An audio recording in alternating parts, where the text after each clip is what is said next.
새벽 6시 더워서 잠에서 깼다. 현재 내 방 온도는 30도.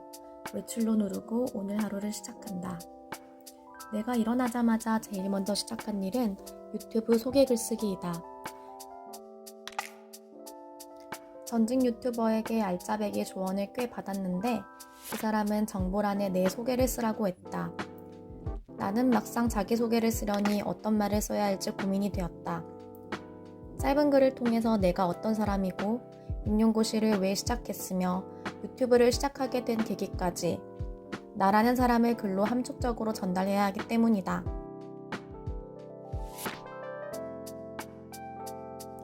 하루 동안 어떤 말을 써야 할지 고민하고 또 고민한 후 한글 파일에 저장해 두었다. 최종적으로 완성된 글은 자기소개와 정보란에 복사 붙여놓기 하였다. 별일 아닌 것 같지만 뿌듯했다. 그리고 잠복 혈액 검사를 받으러 신림으로 향했다. 우리 집 근처에서도 잠복 혈액 검사를 받을 수 있지만 직장에서 지원해주는 금액이 35,000원으로 제한되어 있기에 저렴한 신림까지 갔다. 신림역에 도착하자마자 4년 전 신림에서 살았던 때가 떠올랐다. 내 인생 첫 독립이자 사립유치원에서 보낸 최악의 시절이었다. 한 번은 9시까지 일을 하고 지하철을 탔다. 동료 선생님은 시계를 보더니 우리 오늘 일찍 퇴근했네요 라고 말을 했다. 아침 8시에 출근해서 밤 9시에 퇴근했는데 일찍 퇴근한 거라고 말하는 우리의 모습을 보고 우린 한동안 말이 없었다. 그래서 잠복혈액 검사를 마친 후 유치원으로 향했다. 2호선을 타고 합정 쪽으로 갈 때였나?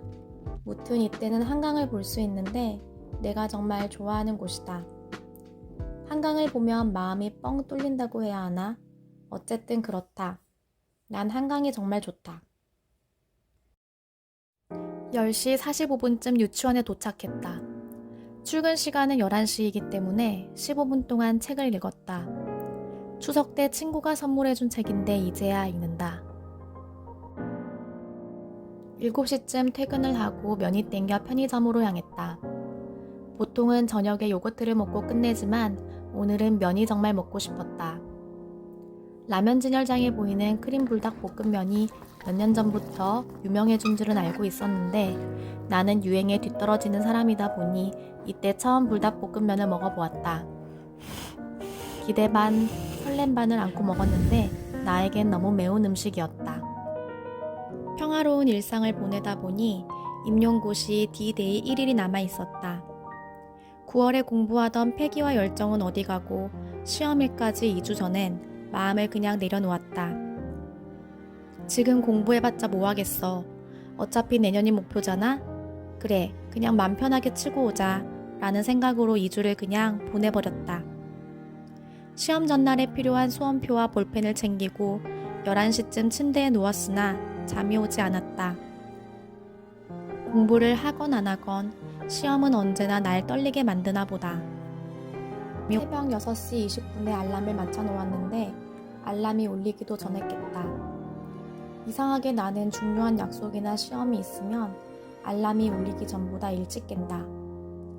무의식 속에 지각하면 안 된다는 생각을 갖고 있나 보다.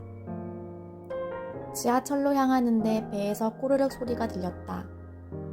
뭐라도 먹어야 시험을 잘 치르겠지라는 생각에 편의점에서 물 1개와 크림 단팥빵 하나를 샀다.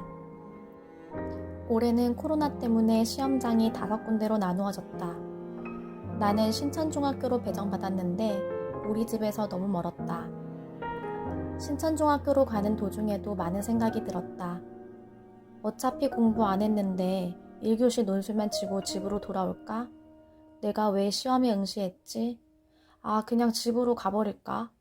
시험 치는 시간이 아까운데 라는 생각이 들었다. 신천중학교로 가는 길까지 은행나무가 보이는데 시험 치는 대신 산책을 하고 싶었다. 1교시 논술. 나는 논술 시험지와 원고지를 받고 생각했다. 올해 논술 원고지가 바뀌었다던데 이렇게 바뀌었구나. 올해 처음 써보는 논술이지만 장소생의 짬밥이 있는 건지 답을 술술 써내려갔다.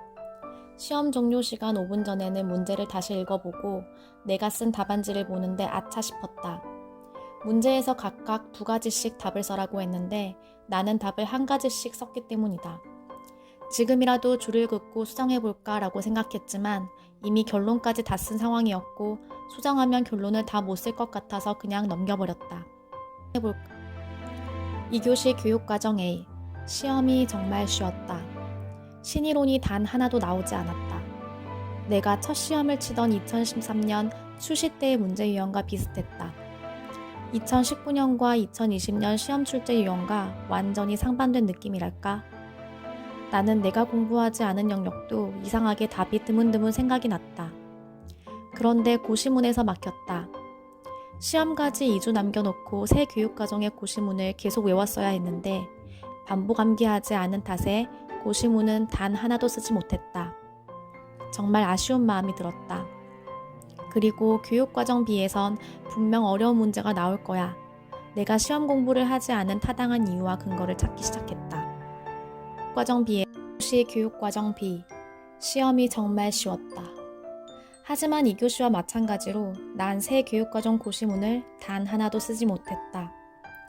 개론과 강론 이론은 어느 정도 답안을 써내려갔지만 기본적인 고시문은 다 틀린 것이다. 집으로 돌아오는 길 동료 선생님과 통화를 했다. 동료 선생님도 시험이 굉장히 쉽게 느껴졌다고 했다. 선생님과 나는 내년을 목표로 더 공부를 열심히 해야겠다는 생각이 들었다. 시험을 치고 집으로 돌아가는 길은 아쉬움도 많았지만 다시 한 번 더 시험에 대한 의지를 불태울 수 있었다. 아침에 시험 치러 가는 길이 너무 싫었었는데 막상 시험을 치르고 나니 시험 치러 가길 잘했다는 생각이 들었다. 출제 유형이 어떻게 바뀌었는지 알 수 있었고 시험에 대한 열정이 다시 살아났기 때문이다. 나는 분식점으로 향했다. 점심은 간단하게 오므라이스를 먹었는데 생각보다 양이 많아서 다 먹지 못했다. 집에 도착한 후 내가 썼던 답안지를 만들었다. 논술은 귀찮아서 타이핑하지 않았고 교육과정 A와 교육과정 B 답안을 써내려갔다. 답안지를 만들면서 나는 또 내가 실수한 것들을 발견하기 시작했다. 짜증스러웠지만 실수도 실력이기에 인정할 수밖에 없었다. 저녁엔 지인분과 함께 러닝을 했다.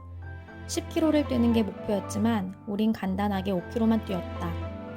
지인은 예전에 우리 집 근처에 살아서 맛집을 많이 알고 있었다. 제주도 그릴 고깃집으로 갔는데 그곳에서 예기치 못한 분을 만났다. 방배동 사립유치원에서 일할 때 학부모를 만난 것이다. 학부모님께 인사를 하니 반갑게 답해주셨고 어머님은 내게 깊은 인연이라고 사진을 찍자고 하셨다. 내가 맡았던 반 아이도 있었는데 부끄러운지 표정이 많이 뚱했다. 시험을 치고 아쉬운 마음이 계속 갔었는데 방배동에서의 깊은 인연을 만나니 기분이 다시 좋아졌다. 내가 소중하게 생각했던 학부모님도 날 많이 생각하셨다고 말씀하시니 감사한 마음도 많이 들었다.